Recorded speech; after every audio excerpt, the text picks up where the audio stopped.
There's less than a week to go in the January transfer window and Middlesbrough are just getting started. The club already completed the deal to sign Jeremy Sarmiento on an initial loan deal from Brighton earlier this week. That's going to be made permanent if certain clauses are met in the summer for a fee worth £3.2 million.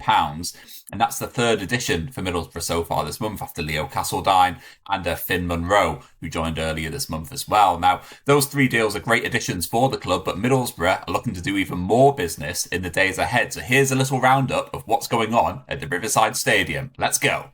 Fresh from Jeremy Sarmiento completing his move to the Riverside Stadium, reports quickly emerged that Delano Burgzorg's move to Bristol City was back on.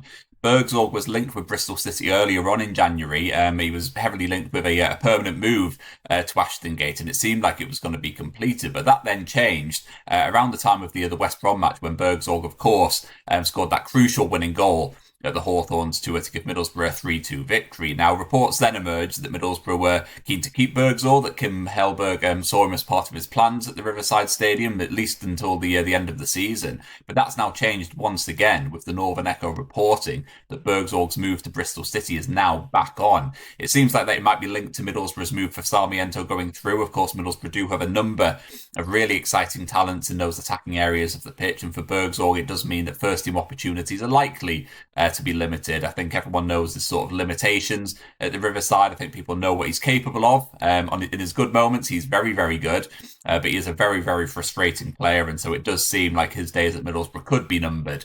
The reports say that the move will be an initial loan deal until the summer. That's expected to be completed, and of course, Middlesbrough are under pressure to trim down their squad to make sure that it complies with the 25-man ruling, which will come into effect at the end of this month, when Middlesbrough need to have their squad whipped into shape. So Burgzorg's move to Bristol City seems to be back on.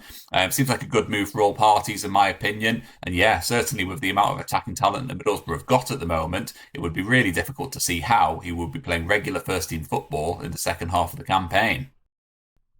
Another player heading to the exit door this month is Abdoulaye Kante. Now, the young midfielder only arrived from Troy in the summer, joining on a 5-year contract at the Riverside Stadium, but it seems like his days at the club could be numbered on a short-term basis and a long-term basis as well. Now, reports from the Northern Echo are saying that he's closing in on a move to Saint Etienne. He's currently in France putting the finishing touches to that move, which will see him link up with the French second-tier side, initially on a loan deal until the end of the season. They will, however, have the option to make that move permanent in the summer should they win promotion to Ligue 1 this season. They're currently sitting 5th in League 2,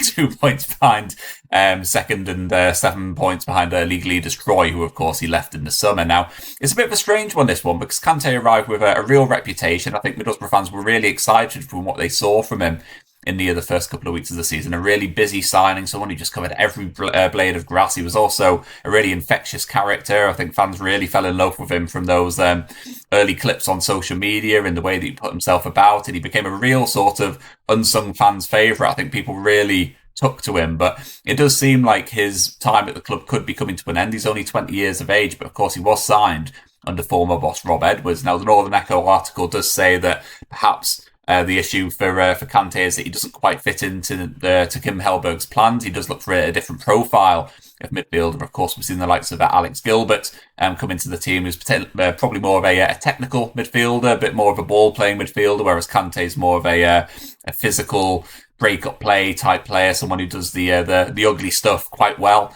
Of course, Law McCabe's back in the mix as well. So it always seemed unlikely that Kante was going to get much first-team football in the second half of this campaign. It is a little bit of a surprise to me that he is potentially going to be leaving on a permanent basis in the summer. But of course, there's all sorts that goes into these deals. Kante may well just want to move back to France. Of course, he is from there originally. It may well be a homesickness issue. It may be the fact that he's not playing as much first-team football as he thought. Of course, like we said, he was signed by Edwards, where he may have got more opportunities. But it does seem like this one's gathering pace. It does seem like this move to Saint Etienne is likely to go through in the next couple of days. So best of luck to Abdoulaye Kante. From my point of view, I'd love to see him stay on a permanent basis, but if that is his time at Middlesbrough up, if he does join Saint Etienne on a loan deal and then join them permanently in the summer, you've got to give him the best of luck for the future, because he does look like a really good talent and someone who will enjoy a really bright future moving forward.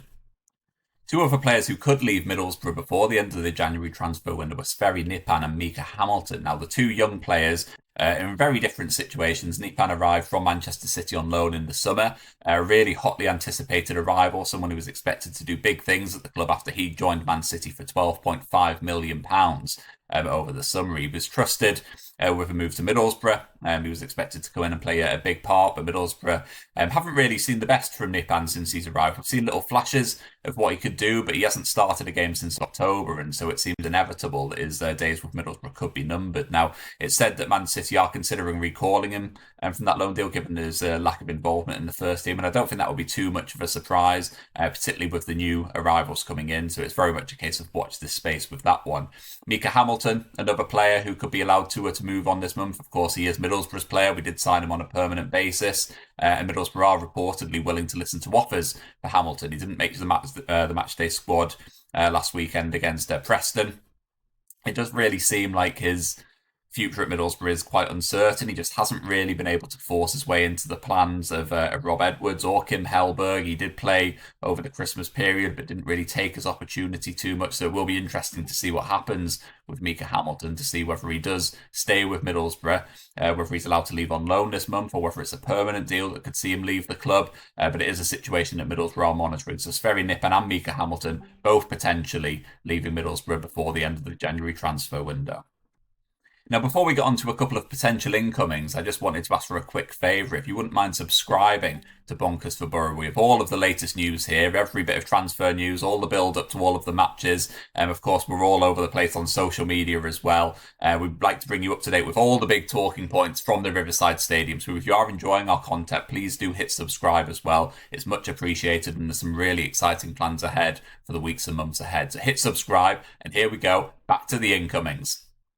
Before we get on to the Middlesbrough search for an attacker, there's a little bit of an update on Max Arfsten as well. Now, Arfsten, you may remember, is a player that Middlesbrough have been targeting for a long, long time. The American left-back, he currently plays for Columbus Crew. Middlesbrough were interested in signing him in the summer transfer window, and it became clear that we weren't going to be able to strike a deal for him, with the hint, I guess, being that Middlesbrough might be able to complete a deal for him in the January transfer window. Now, of course, the MLS season runs effectively by calendar year, so if we'd move for him this month, it would be before the new season got started. It would seem to make sense.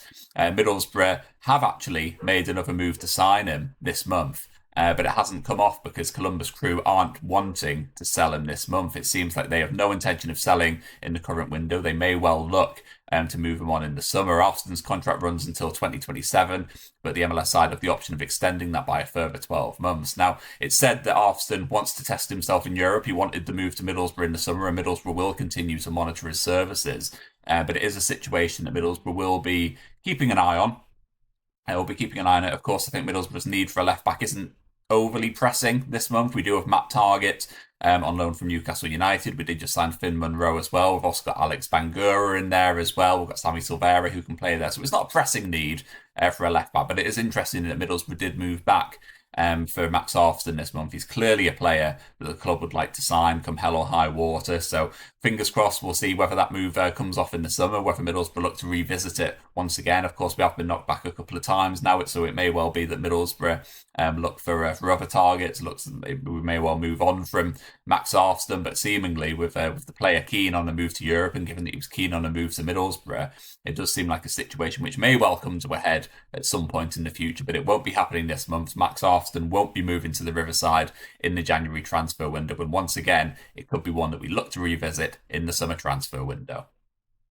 Now, last but not least, Middlesbrough, of course, have made 3 signings so far this month, but it does seem like we are looking for the icing on the cake in the form of an attacking player. Now, reports from the Northern Echo on Wednesday said that Middlesbrough are actively pursuing 3 different attacking targets as they look to make at least one more addition before the transfer window closes on Monday. Now, of course, we have signed these 3 players already. It's already been reported this month that Middlesbrough are looking for a striker. The profile, the names of these players isn't revealed in the report. It's often the way these days with agents and the club looking to keep things under wraps, but the report does say that one of those targets is understood to be a championship-based player with extensive domestic experience. The 3 players aren't regarded as like-for-like options for Middlesbrough, with Middlesbrough considering versatile forwards capable of filling a number of positions. So that's an interesting update, that we're not looking for one specific type of forward, but more so a couple of different players who could come in and fill different roles in the team. Now, I have seen reports on, I say reports, I've seen rumours on social media that Adam Armstrong from Southampton could be the player that's coming in. I'd imagine that will be quite an expensive deal to do. It would obviously depend on how hell-bent Middlesbrough are on signing a striker this month. But I do think we maybe need more goals coming from the very top end of the pitch. Tommy Conway has come back into some sort of form in the last couple of weeks. We're maybe starting to see the best of him. Hopefully he can hit the goal trail on a more regular basis in the second half of the season.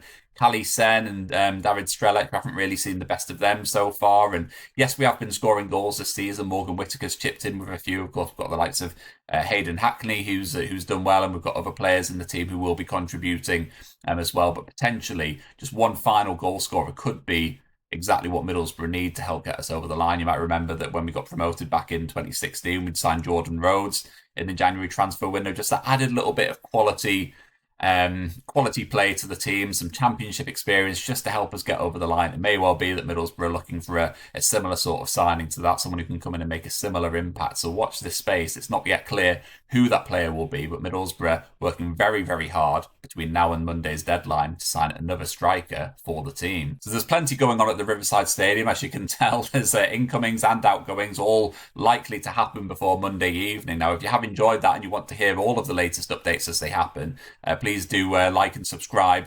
to Bonkers for Boro. Drop into the comments below. Let me know what you think about Middlesbrough's transfer business so far this month. And if you have enjoyed it, please do hit subscribe, because we'll be back very soon with another update. Up the Boro.